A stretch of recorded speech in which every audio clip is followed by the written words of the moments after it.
charla que tenemos el honor de tener a nuestro hermano Isaac Hawley con el tema de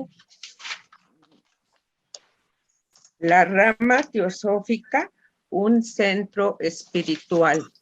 ¿Sí? Así es que la mayor de las gracias a nuestro hermano y por favor vamos a iniciar, hermanos, sus micrófonos. Muchas gracias. Es tuyo el tiempo, Isaac. Gracias, Conchita.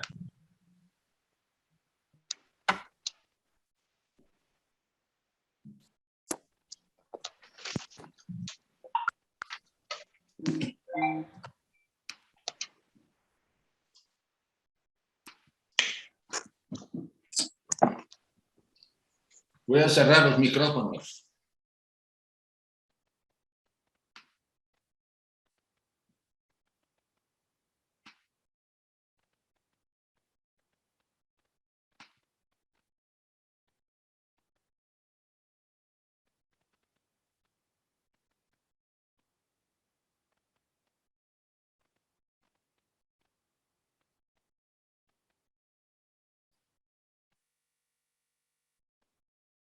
Bien. Pues buenas tardes desde España, desde Bilbao, y buenos días en México, porque todavía están en la mañana. Son como las 11:10, 11:15, una cosa así. Quiero agradecerle a la Logia Aura de la Ciudad de México, que está en su celebración de los 110, creo que aniversario, 120 años, una cosa así. Esta invitación para compartir con todos el tema que aquí ven ustedes, la rama teosófica y un centro espiritual, Conchita, te voy a nombrar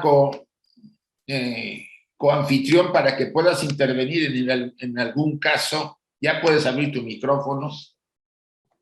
Bueno, y si hay alguna cosa, puedas intervenir, ¿sí? Está bien, gracias, Isaac. Bueno, vamos a entrar al tema. El tema en sí es, vamos a decirlo así, muy importante para el trabajo que hacemos en las secciones en el mundo de la sociedad teosófica. Ha habido varias obras que tratan sobre el mismo. Yo puedo citar una de las que tratan mucho, es la obra de Taimi, ¿no? El trabajo esencial de la sociedad teosófica, algo así. Es un libro pequeño, pero muy interesante. También la señora Joe Mills tiene un tema sobre las logias teosóficas. Yo tomé un material para hacer este trabajo publicado por la revista Sofía de la sección española. O sea, se ha escrito y hay varios autores que han trabajado sobre el mismo tema, y siempre es interesante recordar, los que somos miembros de alguna de las ramas o logias pertenecientes a la sociedad teosófica, recordar la inspiración, el trabajo y la actividad que llevamos a cabo dentro de estos grupos.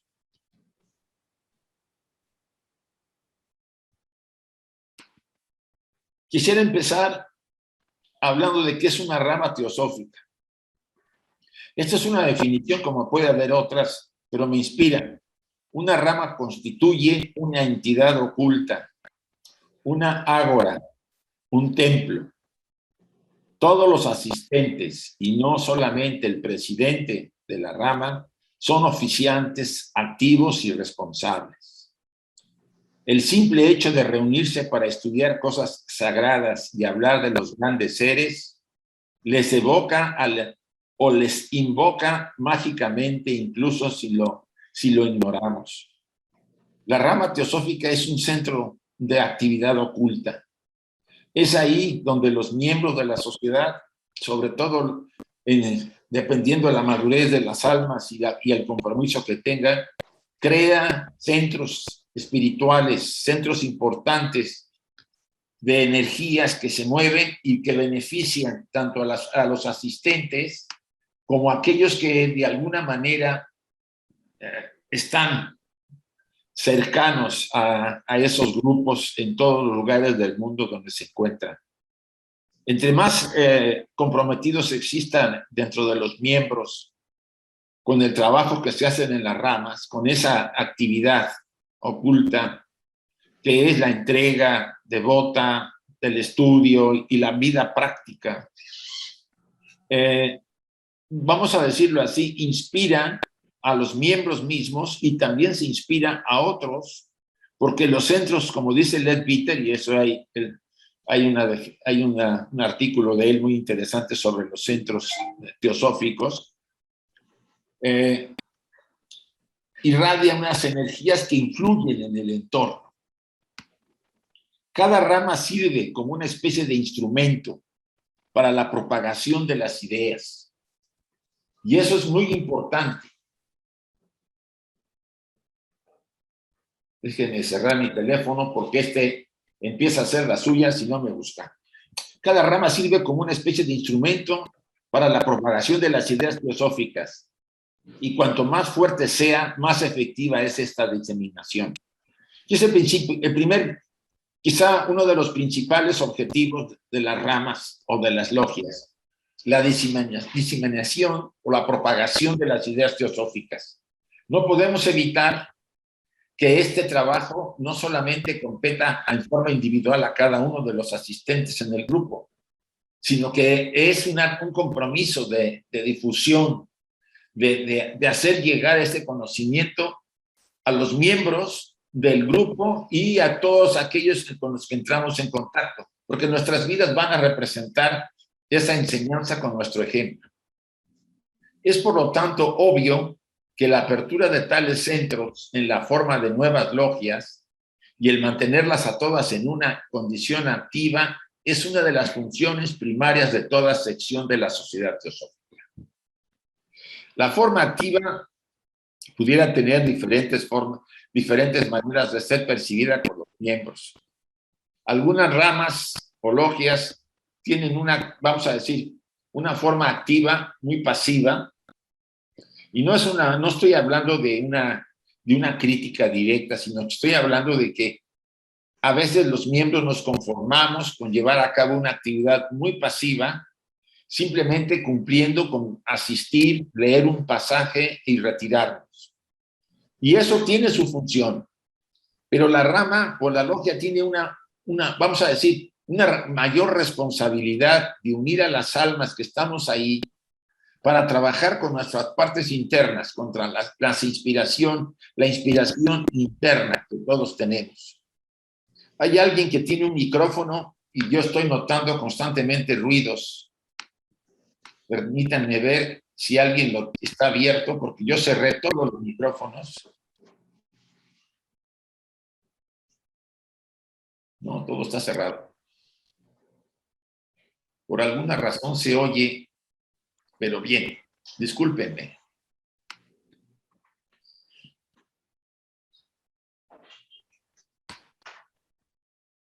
Muchos miembros acuden a una reunión de la rama como si fuera una conferencia o a un espectáculo. Seamos honestos.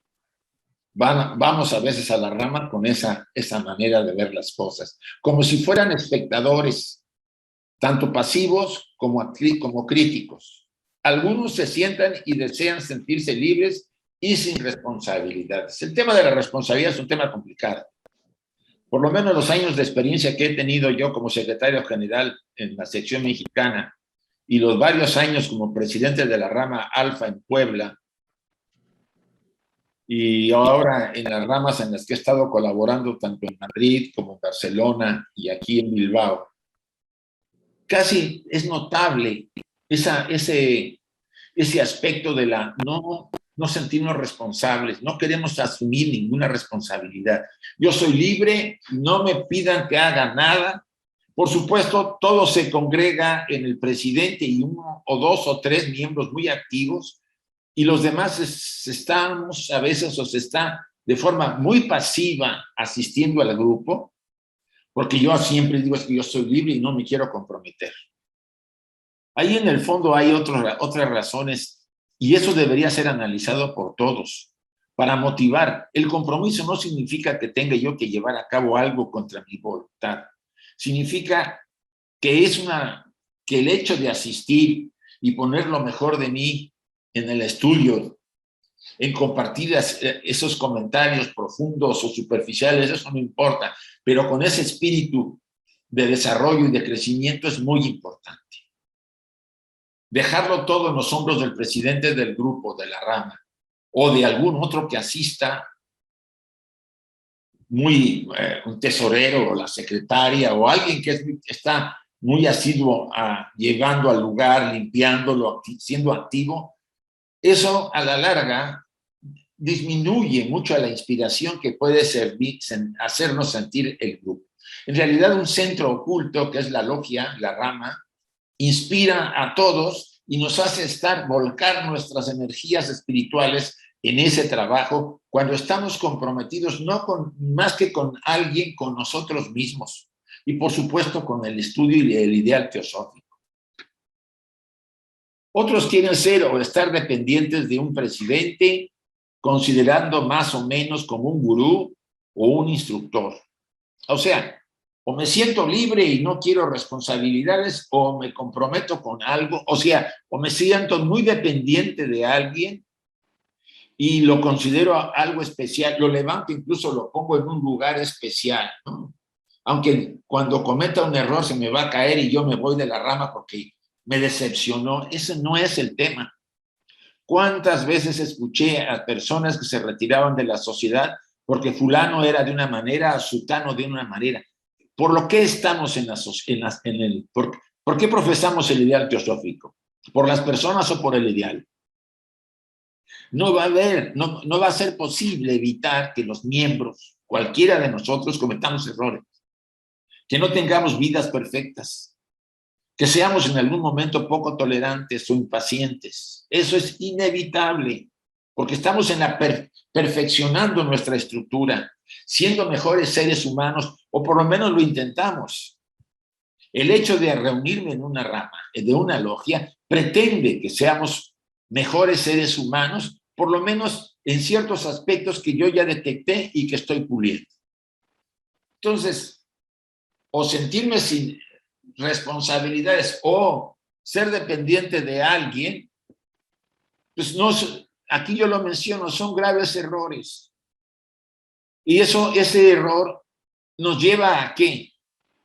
A que nos volvamos, vamos a decir que cuestionemos poco, no nos quedamos, escuchemos algunos de los principios más importantes de las declaraciones teosóficas, pero no las llevemos a la práctica en nuestra vida personal. Asumamos que alguien me va a dirigir mi vida. Ese hecho de querer encontrar a un instructor fuera cuando todavía no estoy maduro, en el caso de que lo necesitara. La enseñanza teosófica se centra mucho en que el instructor está dentro de nosotros, en nuestro corazón espiritual. Él nos guía y nos inspira para ir adelante poco a poco o un poco más deprisa, pero todo depende de la madurez del alma que trae. Ustedes dirán, ¿cómo se madura el alma? El alma madura con encarnaciones. Muchos miembros son muy antiguos del alma, una madurez muy profunda, aunque físicamente sean jóvenes. O al revés, a veces somos personas ya mayores, pero tenemos almas muy, muy jóvenes, poco maduras. Lo que quiero decir es que asumir que alguien me va a dirigir mi vida sin siquiera yo tener o dar los primeros pasos de compromiso personal para ser mejor, es simplemente obedecer a alguien. Ya no es mi padre, ya no es el cura, ya no es el sacerdote, ahora es el presidente de la rama, o el otro miembro que sea muy estudioso y muy devoto. Yo puedo reconocerlo. Recién yo entré a la sociedad, conocí a Juan Viñas. Eso fue en el año 83, no, 82 creo, más o menos. Sí, más o menos, sí, o antes, porque ya ha habido Juan a México. Y me acuerdo muy bien, pues que a mí me arrolló, ¿no? me subyugó su manera de ser, me impresionó mucho, incluso tuve yo una cierta experiencia con él meditando. Todo eso me atrajo mucho mi atención. Y por supuesto eso hizo que lo viera yo de una manera muy especial y lo levantara yo en un estante superior, porque Juan tenía, lamentablemente ya desencarnó, tenía cualidades muy interesantes y un desarrollo que no puede negarse, y eso nadie se lo puede negar. Pero al poco tiempo, o después de cierto tiempo, porque a Juan, cuando fui secretario general, lo invitamos varias veces a México, pues empezamos a trabajar, a recorrer la República Mexicana, y por supuesto, empecé a conocerlo un poco más y a darme cuenta que Juan, como todos los miembros, salvo esa madurez mayor que él tenía y ese trabajo personal que había hecho, era un ser humano como cualquiera de nosotros en el sentido de seres humanos, y que tenía tanto su luz como su oscuridad. Entonces, uno se va ubicando, y así ustedes pueden ver a los grandes instructores. Por ejemplo, a Osho, si han sabido de él, tiene cosas maravillosas, pero le gustaban los Rolls Royce, ¿vale? Al otro gurú hindú que tiene unas mechas así grandes, Sai Baba, pues también lo suyo. O sea, pues, al que escribió a Songal Rinpoche, vamos a decir, monje tibetano, pues también escribió una obra muy buena, el libro de la vida y la muerte, pero pues también hizo sus cosillas. O sea, ¿qué significa ser dependientes de alguien y no hacer nuestro trabajo y estar asumiendo que ese alguien va a dirigir mi vida? ¿O qué significa ser indiferente a todo, en el sentido de no querer comprometerme con nada, porque así me siento libre, porque en realidad quizá en el fondo no estoy muy convencido o soy dubitativo respecto a llevar a cabo una actividad personal? No quiero cambiar al final, ¿no? Una vez alguien me decía, no, yo si quieres la próxima encarnación, ahorita no quiero hacer otras cosas porque así la llevo respecto a la entrada a la sociedad. Entonces, todas esas ideas son cuestionamientos que nos hacemos. O sea, o nos volvemos dependientes, porque alguien nos inspira y es válido, por lo menos al principio, o somos indiferentes a comprometernos, y no es un compromiso con nadie, es con nosotros mismos. Esta parte vale la pena que la reflexionemos. Los dos fundadores ocultos de nuestra sociedad están presentes en el espíritu de todas las ramas de la sociedad teosófica. Y más todavía, pues el trabajo de esas ramas está consagrado por los miembros de las mismas. O sea, la sociedad teosófica fue inspirada por dos grandes instructores a través de HPB, aunque después vinieron otros líderes. Se puede decir que la esencia de la enseñanza teosófica, el legado más importante, está con H.P. Blavatsky. Pero tras de ella había instructores, no solamente dos, ¿no?, que ya conocemos con frecuencia por la literatura teosófica, sino una gran cantidad de otros instructores que son mencionados en las cartas, ¿no?, que todos colaboraban y aportaban algo por acá y por allá, y siempre había mención de HPB o de algún otro autor, como Sinet o Hume, en las cartas de los Mahatmas, a otros diferentes, vamos a ir, instructores que colaboraban con los dos principales. Pero aquí en esta parte, esos fundadores ocultos, y eso es lo que nos deberíamos todos inspirar y sentir que estamos en un trabajo personal sagrado. Tenemos de primera mano la enseñanza, una enseñanza profunda que valdría nuestro esfuerzo por respetarla, y respetarla significa tratar de vivir lo que profesamos, o sea, ponerla en práctica. Y ahí es donde viene esta recomendación. Ir a una rama, una logia, donde se centra toda esa energía y ese espíritu, no solamente del fundador principal o de los fundadores, sino de los fundadores ocultos y de toda la gran cantidad de seres que están tras de ellos, nos debería mover a comprometernos más, y no quiere decir que no hagamos nuestra vida personal, al contrario, pero va a ser influida por la enseñanza, para ser más nobles, más equilibrados, más seres humanos ubicados en nuestro verdadero sentido espiritual y en ese sendero que cada uno está siguiendo. Ahí es donde yo apelo a todos los miembros, no solamente de la sección mexicana, y de todos los miembros de la sección argentina, de Bolivia, de varios lugares del mundo que nos están escuchando. La inspiración que debemos tener para seguir adelante con esta enseñanza es sagrada. Por tal motivo, ponerla en práctica en nuestra vida personal e influir con nuestra vida en otros es quizá el objetivo más importante que tenemos en nuestra vida.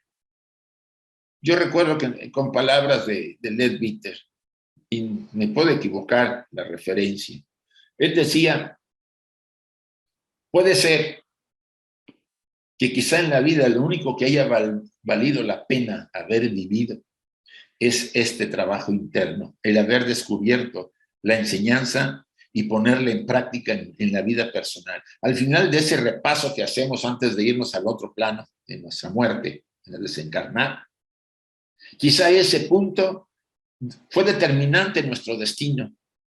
Lo cambió totalmente en muchos sentidos. Y hay vidas que son verdaderamente transformadas. A pesar que a veces no nos haya gustado muchos de los aspectos que se enfrentaron como experiencias en el sendero. La transformación que nos da ese legado es muy, muy importante. Y les invito a que lo reflexionen. Cada uno emite, aunque sea inconscientemente, las energías y las vibraciones manifestadas por su rayo, o sea, cada uno de nosotros como miembros. Todos tenemos una constitución, ¿no? Un cuerpo, un alma y un espíritu, como decía Pablo, o los 7 principios, ¿no? El cuaternario inferior o la tríada superior. Y esa parte, vamos a decir, de Atma, Buddhi, Mana superior, la tríada superior, emite una vibración. Y esa vibración en esas reuniones, más la influencia del signo zodiacal y sobre todo de la mónada, sobre todo la mónada y la inspiración de la mónada, contribuyen al trabajo de la rama. Deben ser los egos, ¿sí? Y si es posible, las mónadas y no las personalidades las que estén presentes. Esto es básico. Nuestra cultura personal encontrará los dimes y diretes en el trabajo personal, en el trabajo con la rama, los miembros, las críticas, las envidias. Empiezan a aflorar cosas que yo decía, bueno, si yo antes no me mostraba así. Muchas veces, yo recuerdo cuando estuve al principio dando conferencias hace más de casi 40 años, que me invitaban a los clubs estos de los leones o a estos centros de reunión de la gente que tiene más bien un espíritu social, un espíritu de amistades, de negocios.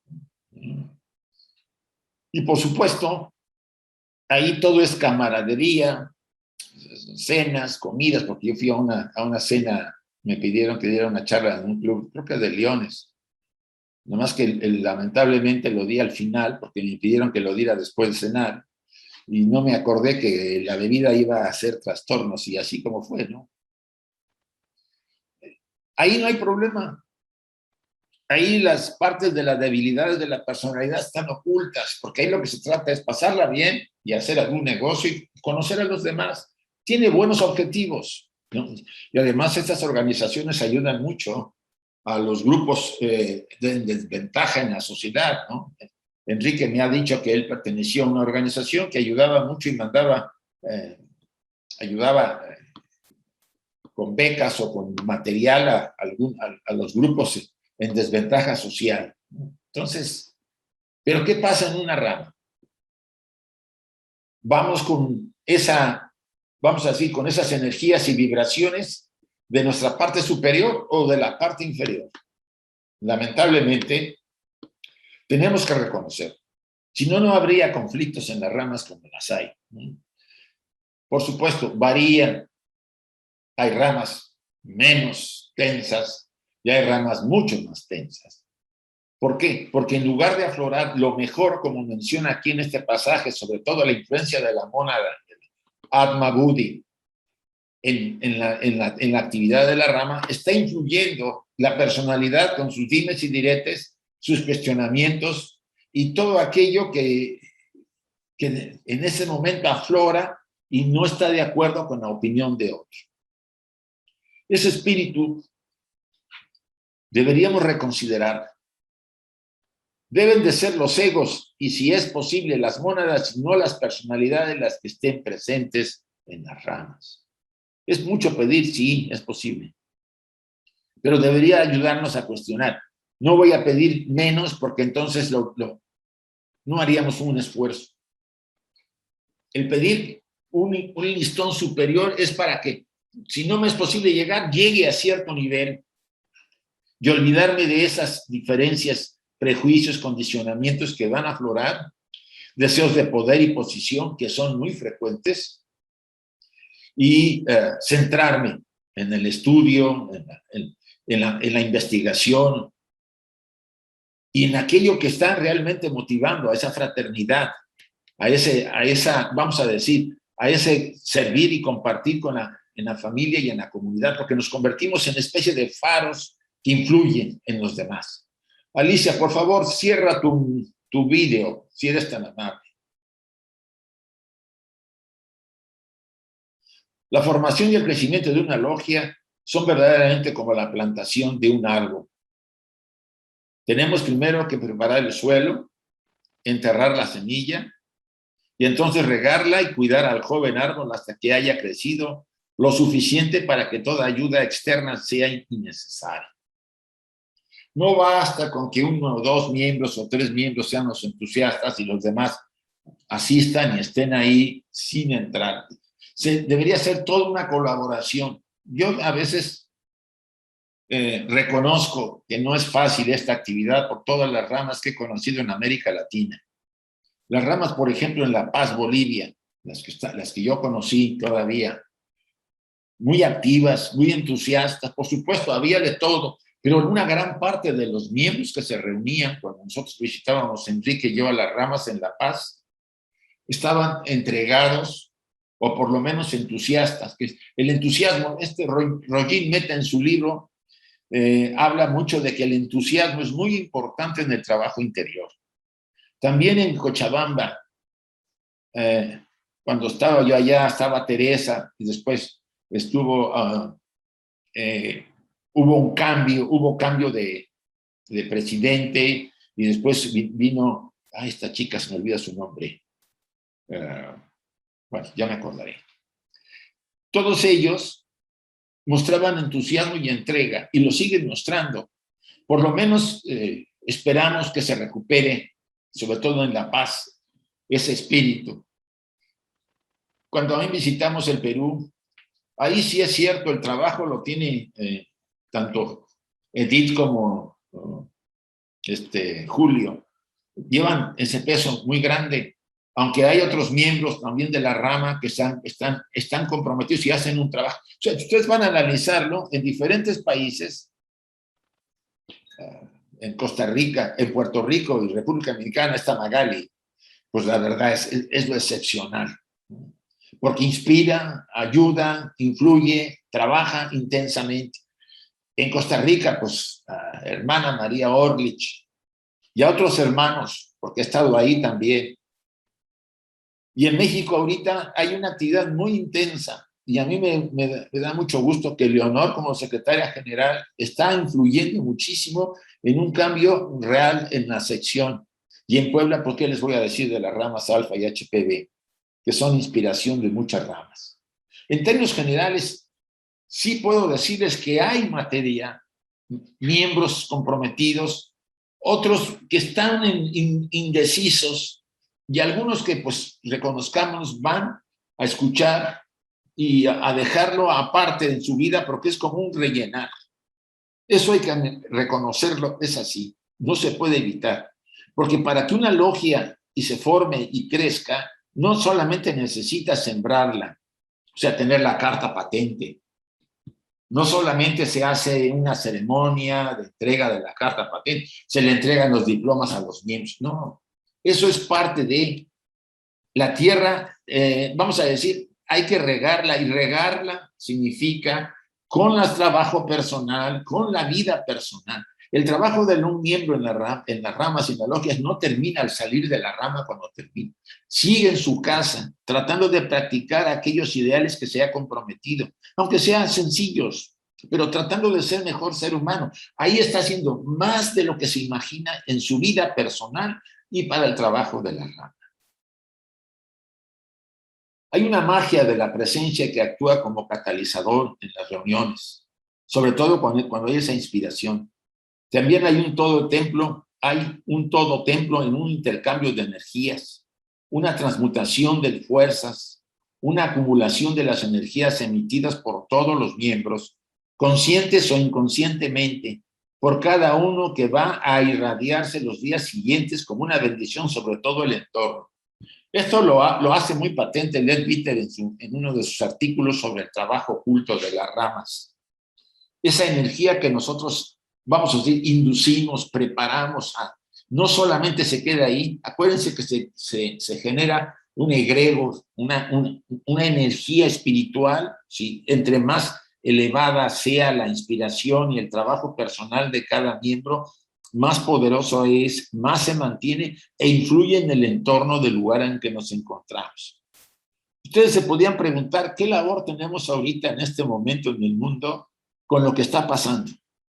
Las ramas ahora tienen una importante, vamos a decir, responsabilidad. Influir, no solamente cumplir con el estudio, los planes, programas, conferencias, visitas, retiros, todo eso es válido.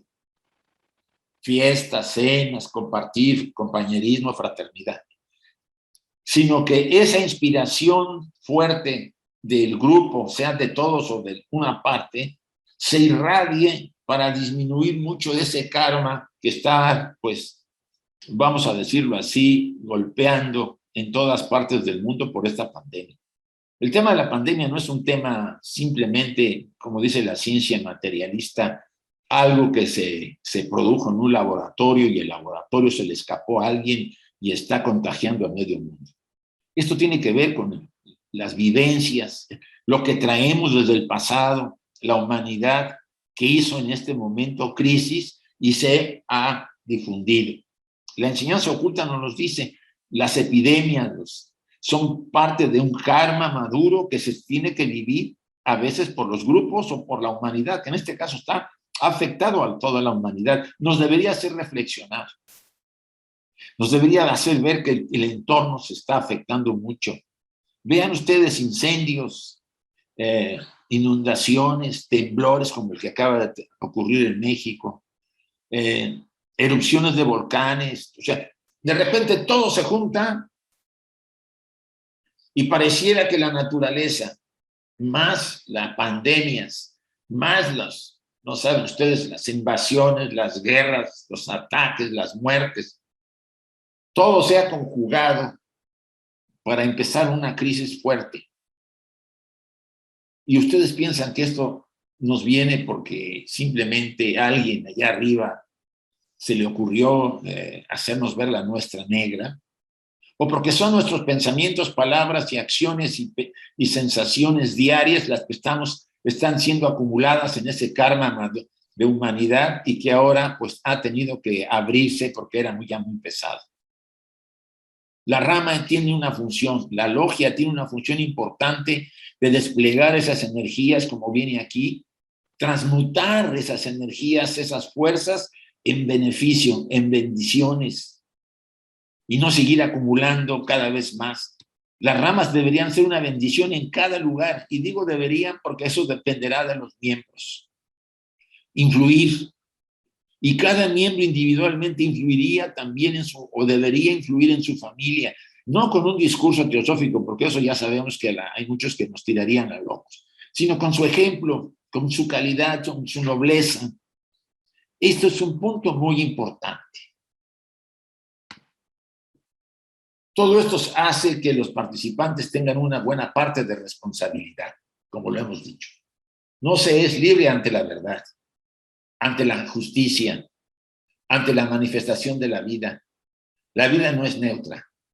No hay espectadores ni hay auditorio. Hay seres comprometidos, conscientes, voluntariamente o no. Ustedes saben lo que dice Dante en la Divina Comedia, de los que no se comprometen en la vida para no tener problemas. Hay un grupo de seres humanos, no son muchos, pero los hay, que no quieren comprometerse a nada, para no tener problemas, para que el karma no los alcance. Dice Dante en la Divina Comedia que esos no pueden estar ni en el cielo ni en el infierno. ¿Por qué? Porque no han hecho ni actos positivos ni actos negativos, simplemente son neutros. Entonces dice, los coloca a la entrada del infierno. No pueden estar en el infierno, pero están ahí, amargados, tristes, porque no cumplieron con el sentido de sus vidas. Piensen ustedes, ¿para qué hemos venido? La enseñanza oculta nos dice mucho de eso, la enseñanza teosófica. Nos da pautas para saber, ¿no? La principal quizá es, como dice la proposición fundamental en la doctrina secreta, para expandir nuestra conciencia, para darnos cuenta que somos esos dioses encadenados en cárceles de carne y ir trabajando para salir de esa prisión. Es lo que somos, ustedes y yo. Pónganle el nombre que quieran. Las religiones le pueden llamar como quieran, porque algunas no quieren que nos liberemos. Nos quieren seguir teniendo controlados. La enseñanza oculta nos libera, nos hace ser nosotros verdaderamente por primera vez en nuestra vida. Ese proyecto que traemos desde que nacemos, que desde el otro lado viene con el alma ya preparado, se puede llevar a cabo si nos damos cuenta de que venimos a liberarnos, a ser verdaderamente seres humanos y no un proyecto fracasado. Y ese sentido de la vida que antes, aunque no lo sepamos, pero si llevamos a cabo un trabajo sincero y firme, nos daremos cuenta al final que hemos cumplido con nuestro destino, como decía Ramakrishna, el hombre que no sabe a qué ha venido ha vivido en vano. Vivir en vano significa acomodarse, ser indiferente, no comprometerse. Cumple más un villano, un malvado, que uno que está ahí sin meterse en problemas. Y las ramas no están para eso. Las ramas están para comprometernos, como dice aquí en la parte. Ni hay espectadores, ni hay auditorio. Hay seres comprometidos conscientemente, voluntariamente, no.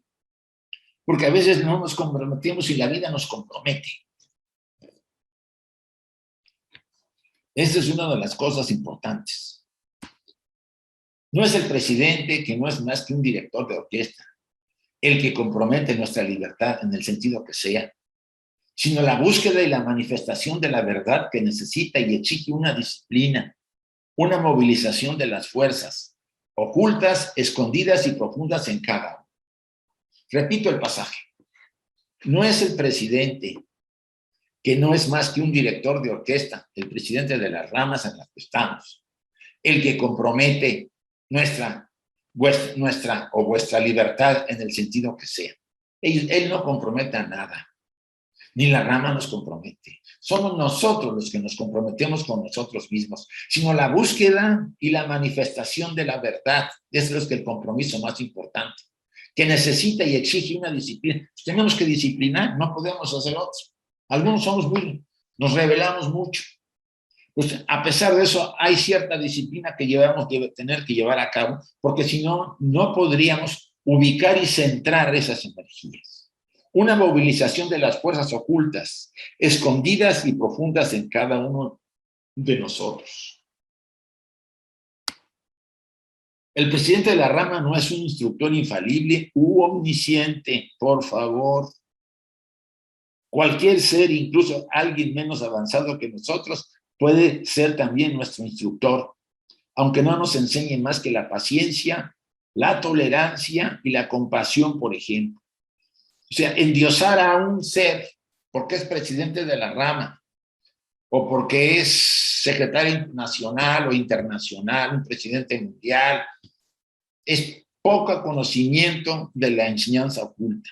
Ellos son instrumentos temporales como nosotros, para la difusión del conocimiento oculto de la teosofía.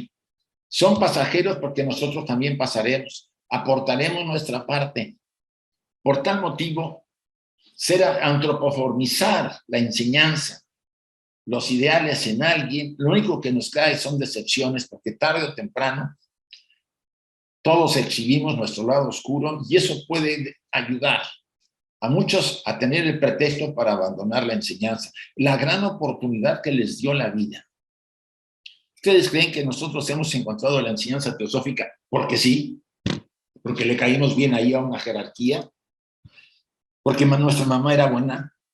¿Porque dio mucho dinero para que nos dieran la bendición? ¿O porque una chiripada nos llevó a conocer la enseñanza teosófica? Piensen, analicen. Ninguno de nosotros estamos en esta escuela, en esta enseñanza, en esta tradición oculta, porque se nos haya ocurrido por suerte, porque se tiraron las fichas y me tocó encontrar a la sociedad. Esto es tan serio y tan profundo como el misterio del alma que tenemos cada uno de nosotros.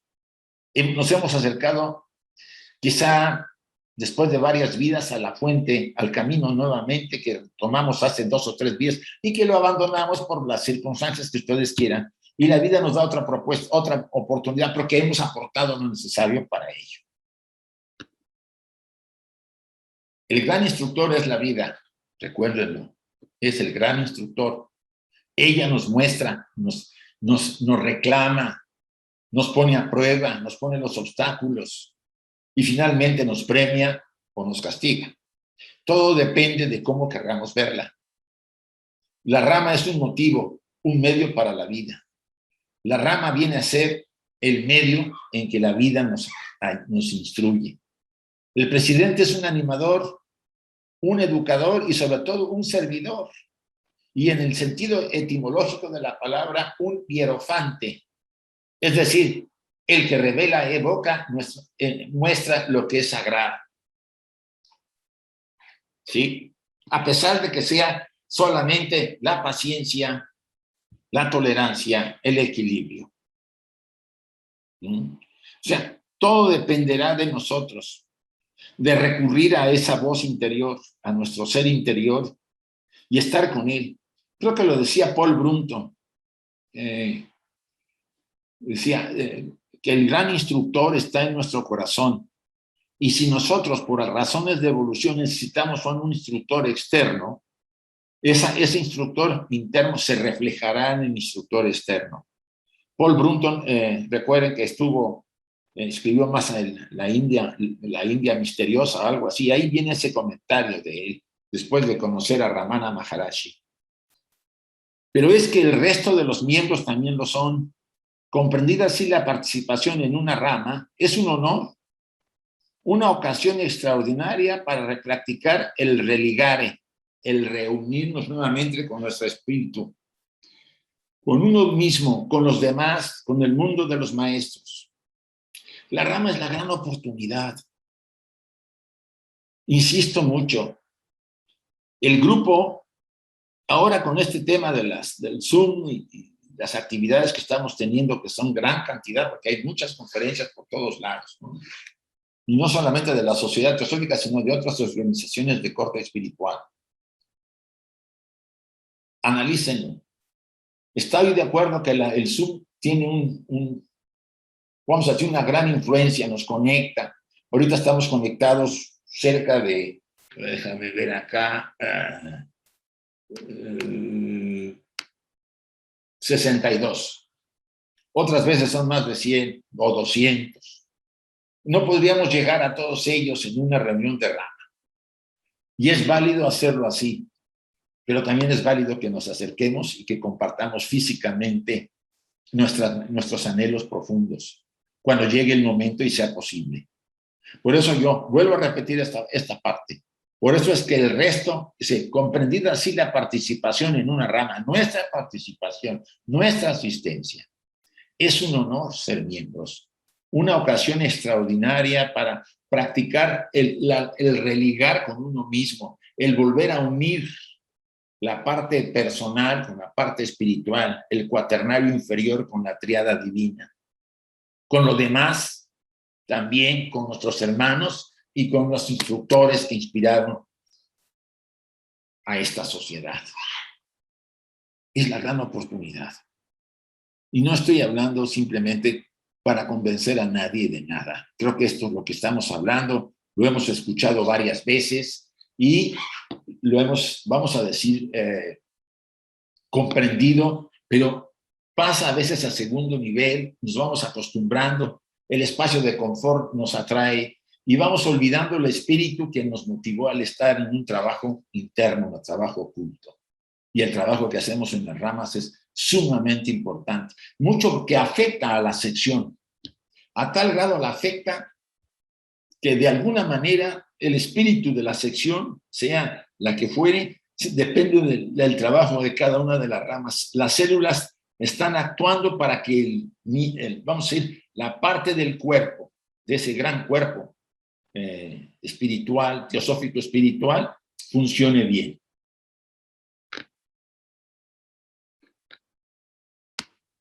A la rama se debe ir mucho más a dar que a recibir. A veces yo he oído, a ver qué vengo a conseguir aquí. Los años me lo han dicho. ¿Qué vengo a sacar? ¿Qué vengo a obtener? Es obvio, vamos a recibir conocimiento, no se puede evitar, porque vamos a estar trabajando, comentando, compartiendo con los demás. Dice, incluso sin ritos y sin meditación, el trabajo de una rama es un trabajo cósmico y logoico, como el de las antiguas comunidades de los esenios, de los pitagóricos, de los gnósticos, como el de los colegas de los druidas o de los capítulos de los rosacruces. O sea, sin que tengamos que a veces hacer ritos, ni sin meditación, el trabajo de una rama es cósmico, logoico, importantísimo. Ojalá lo analizaran a fondo y tomaran medidas para que retomáramos ese espíritu tan necesario en este momento. La asiduidad y la regularidad en el trabajo son aspectos muy importantes para poder conseguir la eficacia. Pues sí, si voy a la rama cada 15 días o cada mes, me aparezco por ahí y dicen, ¡qué milagro! Sí, aquí vengo, pago mi cuota, eso sí, pero no asisto, no tiene tanto, más bien no es el sentido de la rama. La cuota ayuda a que se paguen gastos y sobreviva si hay que pagar rentas o materiales, pero es nuestra participación, nuestra asistencia la que enriquece el trabajo del grupo. Ir a la rama sin efectuar en ella esta obra de amor, de fraternidad total, esta emisión de las fuerzas ocultas de nuestra individualidad monádica, es perder el tiempo, es confundir el conocimiento con la sabiduría. Sí hay conocimiento, no vamos a negar, pero deberíamos abocarnos más por la sabiduría. Y la sabiduría se comparte cuando profundamente estudiamos y practicamos en casa y volvemos a la rama y compartimos con ellos nuestras experiencias personales después de echar a andar X cualidad en nuestra vida. ¿Cómo la interpretamos? ¿Cómo la sentimos cuando los demás, cuando yo la expuse y los demás la sintieron que yo la tenía? Insisto, ir a la rama sin efectuar en ella esta obra de amor, de fraternidad total, esta emisión de las fuerzas ocultas de nuestra individualidad monádica, es perder el tiempo, es confundir el conocimiento con la sabiduría. La verdadera libertad no es un estado negativo de no participación, de insolidaridad. La verdadera libertad es todo lo contrario, es un acto positivo de compromiso, hasta el grado que querramos, no es obligatorio un grado, cada uno va a su paso, a su ritmo. Es la afirmación, la expresión de nuestro ser interno monádico revelado por nuestra movilización profunda y llevado por la sinfonía emitida por la orquesta en su conjunto, en la que la nota monádica no se ha perdido, sino que por el contrario está amplificada, magnificada y hecha a repercutir. ¿Cómo? Y tratando de vivir lo que profesamos. Ese es uno de los requisitos más importantes de todo estudiante serio. Vivir lo que profesamos. llevarlo a la práctica, intentarlo hasta donde podamos, intentarlo. Si hablamos de la fraternidad, aunque las personas no nos simpaticen porque tengan esto o aquel defecto o fallo, tratar de acercarnos más que viendo ese defecto o fallo, sino al espíritu de la eternidad que está en él o en ella. Muchas discusiones, yo recuerdo que pasé durante la Secretaría General, conflictos muy fuertes con algunos miembros de la sociedad en México. Y he estado en otros sin participar, porque solamente de visitante, en otros grupos o secciones. Y en realidad, casi en muchos de estos casos, puedo decirles que más bien actuaba la personalidad que el espíritu elevado de este legado teosófico. Se nos olvida, queremos imponer nuestra versión, queremos, vamos a decir, criticar, porque fulano, sutano, mengano actúan de una manera y no como yo la estoy como no como el modelo que yo tengo debería ser, sin darnos cuenta que la caridad, la compasión, se debe echar a andar. No es fácil, requerimos, no es fácil. Los centros teosóficos, las ramas teosóficas, las logias, vamos a ir a exponer nuestra estructura personal para que sea pulida y poder religarnos con lo espiritual. Entonces no va a ser fácil, porque siempre habrá alguien que toque nuestra herida personal y nosotros respondamos con ataques, cuando en realidad nos está ayudando a entender que todos somos maestros y todos somos discípulos. Eso deberíamos analizar. El ser interno se realiza por su integración en el todo, del cual una rama no es más que un símbolo, y no por el aislamiento y la separatividad que no son la libertad. O sea, aislarnos y separarnos, no llegamos a nada. Yo me voy a separar de la rama porque pues no me entiendo con fulana o con sutana. Y me voy de vacaciones, me voy a un sabático. Está bien, nadie niega que a veces es bueno retirarse un poco, pero que no sea lo personal. Sí, analícenlo bien. Es un pretexto para abandonar un camino muy importante. Yo tengo ejemplos de hermanos que fácilmente abandonan cuando la vida se le costó, o sea, al alma de esta chica o de este chico le costó muchísimo volverla a llevar a ese lugar, a ese grupo. Hay anécdotas que yo escuché muchas veces hace años, cuando estaba en México, de personas que buscaban a la sociedad, llevaban años y pasaban frente al local donde estaba, como decía, la sociedad teosófica, y no lo veían. No lo veían. Y les costó mucho encontrar. Y somos tan superficiales para abandonarlo porque fulano no me saludó como a mí me gusta que me saluden, o etcétera, etcétera. Madurez es importante, es una palabra muy profunda que debería ayudarnos a saber valorar aquello en la que estamos trabajando para ser mejores seres humanos. Y va a haber pruebas y nos van a cuestionar y va a ser difícil, pero podemos salir adelante porque son parte del desarrollo que tenemos que enfrentar. La libertad no es la fantasía ni la obediencia a nuestros impulsos del momento. ¿Sí?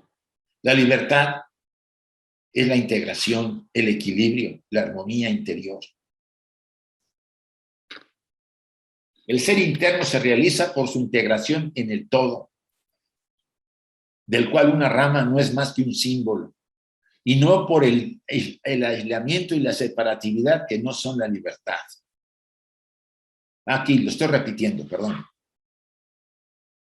Pero me interesa, qué bueno que lo repito. El ser interno se realiza por su integración en el todo, del cual una rama no es más que un símbolo, y no por el aislamiento y la separatividad que no son la libertad. Recuerden que, como lo dije en otras de las imágenes, todos tenemos nuestro instrumento interior y vamos a una rama a tocar nuestro instrumento acorde a todos los demás diferentes instrumentos. Yo tengo una guitarra, un piano, el otro lleva un violín o un violonchelo, y cada quien toca su instrumento, pero todos estamos tratando de estar en armonía y en equilibrio, a pesar de nuestras diferencias. Recuerden a Gina de Hadassah, unidos en nuestras diferencias.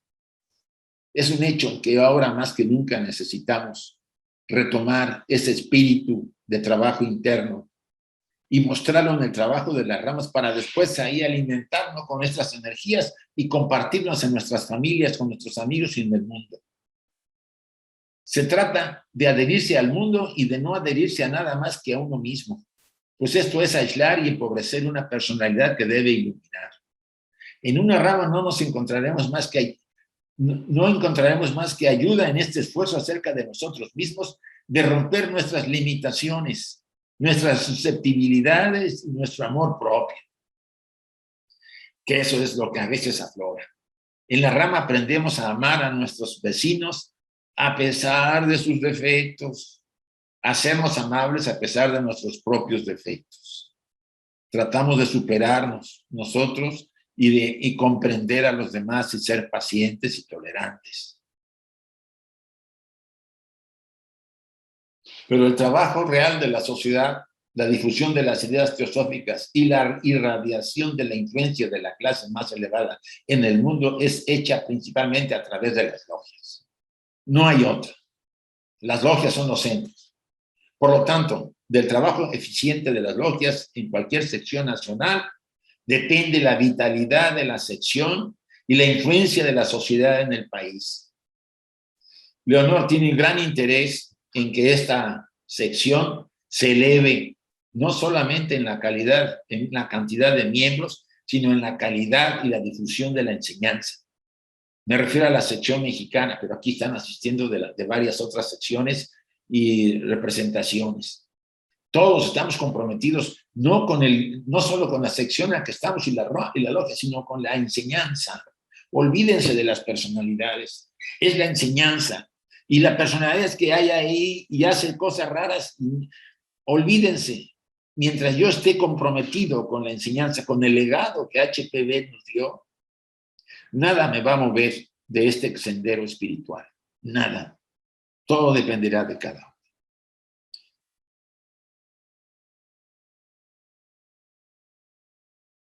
Ya estas últimas imágenes, la clase de trabajo que estamos haciendo en el mundo requiere atención, inteligencia y adaptación constante de los medios a los fines. Cualquier método que tienda a hacer uso de esas cualidades superfluas está destinado a fracasar a la larga. El método conveniente de hacer una logia un centro fuerte que llene adecuadamente los propósitos de la sociedad teosófica es comprender completamente cuáles son los principios generales para el funcionamiento saludable y vital, y luego aplicarlos con inteligencia y determinación a las condiciones particulares en las cuales la logia tiene que trabajar. No, tenemos que saber adaptarlo. Las logias deben adaptarse en los diferentes lugares. Hagamos esa pregunta. ¿Van sus pensamientos siempre en forma natural hacia los problemas más profundos de la vida, con relación a sí mismos o al mundo exterior? ¿O están tan completamente absortos en sus asuntos mundanos que no tienen tiempo para pensar en esas cosas, excepto quizás cuando van a las reuniones de la logia y tienen que pensar a la fuerza sobre esas importantes preguntas momentáneamente? ¿Cómo contestaríamos? No significa que todo el tiempo estamos pensando en los problemas profundos de la vida. Y no le dediquemos a nuestros problemas personales en casa y en el trabajo su tiempo. Pero sí un espacio para poder reflexionar, sobre todo en este momento que el mundo está pasando por una etapa crítica. No podemos negar, ya no se puede ocultar. Olvídense de los años 60 y 70 y 80 que fueron hasta cierto punto con sus cosas, pero con diferentes experiencias. Estamos entrando a un periodo complejo. Se va a superar lo de la pandemia, ténganlo por seguro. Y va a venir una etapa de paz, más de calma, más equilibrio, pero no vamos a poder evitar que siga esa crisis mientras en el mundo nosotros nos desprendamos de ese espíritu fraternal y profundo espíritu que nos mueve espiritualmente para ser mejores seres humanos y trabajar en las ramas en las que pertenecemos, para que esa difusión de esas energías y de difusión de la enseñanza sean una realidad. Nos espera mucho trabajo en este periodo que estamos iniciando. después de que del paso de esta experiencia de la pandemia. Mucho. Y ojalá ustedes y yo seamos capaces de comprender las claves, las señales que vamos a ver para seguir adelante dentro de los recursos de cada quien y con la capacidad, pero sobre todo viviendo lo que profesamos, manteniéndonos firmes, leales a los ideales que profesamos y cuidando este legado que es tan importante. Muchas gracias.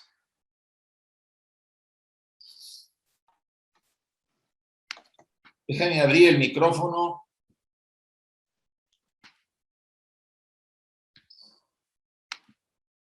Abierto está.